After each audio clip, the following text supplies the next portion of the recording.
In fact, I love to go barefoot. I don't like anything on my feet. The first thing that happens when I go home is the shoes come off, and then the socks. They come off. And I walk around the house barefoot. Now, you may not think that's a problem, but somewhere along the line, I got it in my head that that's not really socially what you should do. In the sense that you should wear socks or slippers or something of that nature. So somewhere along the road, it was ingrained in me to just walk around in your bare feet was not acceptable. I mean, I am so bad that it could be the middle of winter and I could be camping in the winter out the outside. My feet are out of my sleeping bag. Okay, I hate anything covering my feet. It's just terrible. In fact, today is very painful for me.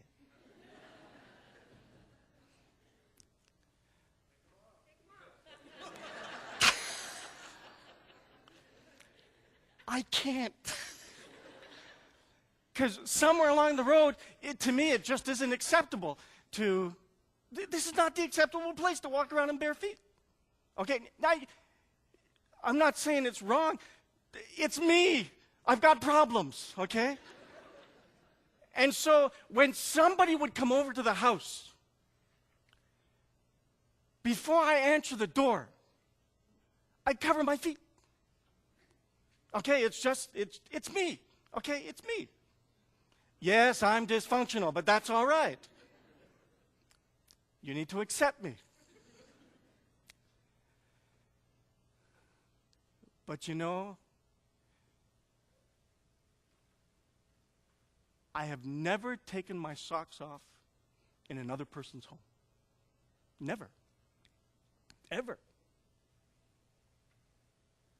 But I would feel, or do feel, very comfortable with those people in my family, with those people in my circle of friends that accept and love, to be able to take off my socks and show my feet.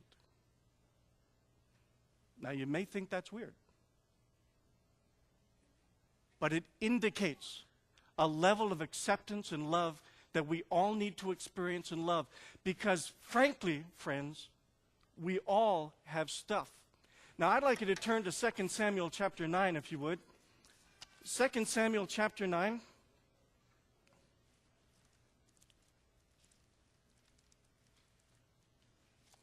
You'll find that on page 220.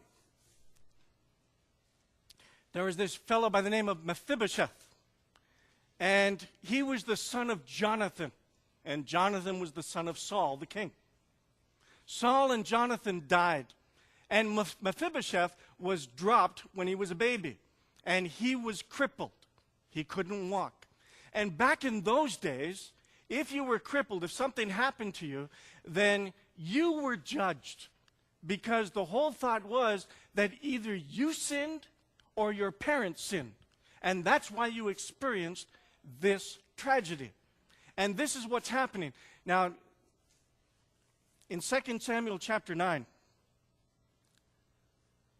look at verse 3. The king asked, "Is there no one still left of the house of Saul to whom I can show God's kindness?"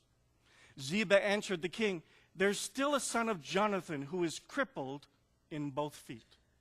Now, why would he say that? There's a son of Jonathan. David says, I want to show kindness. Well, there's Mephibosheth, but he's crippled in both feet. In other words, you don't really want to be connected with him. The stigma was there. Where is he? The king asked. Ziba answered, he is at the house of Machir, son of Ammiel, in Lo-debar. So King David had him brought from Lo-debar, from the house of Machir, son of Ammiel. When Mephibosheth, son of David, the son of Saul, came to David, he bowed down to pay him honor. David said, Mephibosheth, your servant, he replied. Don't be afraid, David said to him, for I will surely show you kindness for the sake of your father Jonathan. I will restore to you all the land that belonged to your grandfather Saul, and you will always eat at my table." Mephibosheth bowed down and said, "What is your servant that you should notice a dead dog like me?" Notice Mephibosheth felt the same way that everybody else did. What would make you take notice of a dead dog like me? I am not worthy of this. Then the king summoned Ziba, Saul's servant, and said to him, "I have given your master's grandson everything that belonged to Saul and his family. You and your sons and your servants are to farm the land for him and bring in the crops, so that your master's grandson may be provided for. And Mephibosheth, grandson of your master, will always eat at my table." Now Ziba had 15 sons and 20 servants. Then Ziba said to the king, "Your servant will do whatever my lord the king commands his servant to do." So Mephibosheth ate at the king's table like one of the king's sons. Mephibosheth had a young son named Micah, and all the members of Ziba's household were servants of Mephibosheth. And Mephibosheth lived in Jerusalem because he always ate at the king's table, and he was crippled in both feet. In other words, in my opinion, what he's saying here is, I'm crippled. What am I good for? I've got stuff. Why would you notice a dead dog like me? But yet David, because he said, this is family, he will always eat at my table. And Mephibosheth lived in Jerusalem all his life. And David, it wasn't just, well, I'll send you food. It was, come to my table. He had refrigerator rights. Just like Mephibosheth was crippled, barefoot buddies can come and put their crippledness on the table for all to see. That's family. Accepted and loved. Maybe you're a workaholic. Well, you can say, I'm a workaholic and I need help with this. And your life group won't judge you. Your life group will say, we'll help you with this. We'll pray for you. We will do whatever it takes to help you with this. Maybe you struggle with self-esteem and you have ever since you were young. You can put your crippledness on the table and say, this is my struggle and I need help with this. And your life group will help you with this because you're family. Or maybe you're someone who says, I've not been providing the spiritual leadership in my home. I want to, but in this area I have failed. Well, you can lay it out on the table. You can put your bare feet on the table and you can say, this is my issue and I need help. And your life group will help.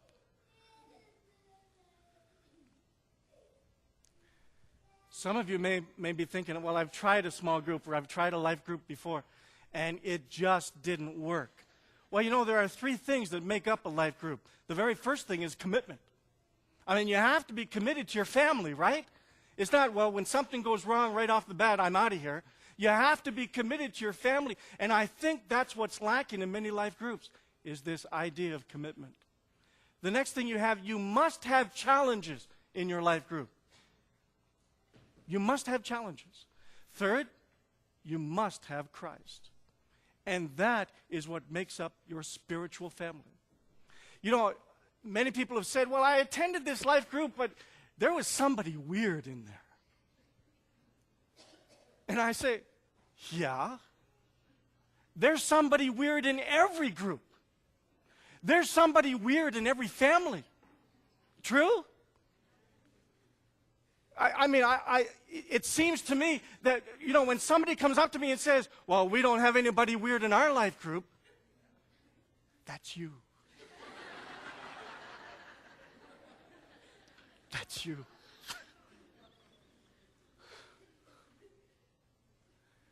We need the challenges. We need weird people. We need people that don't exactly fit in,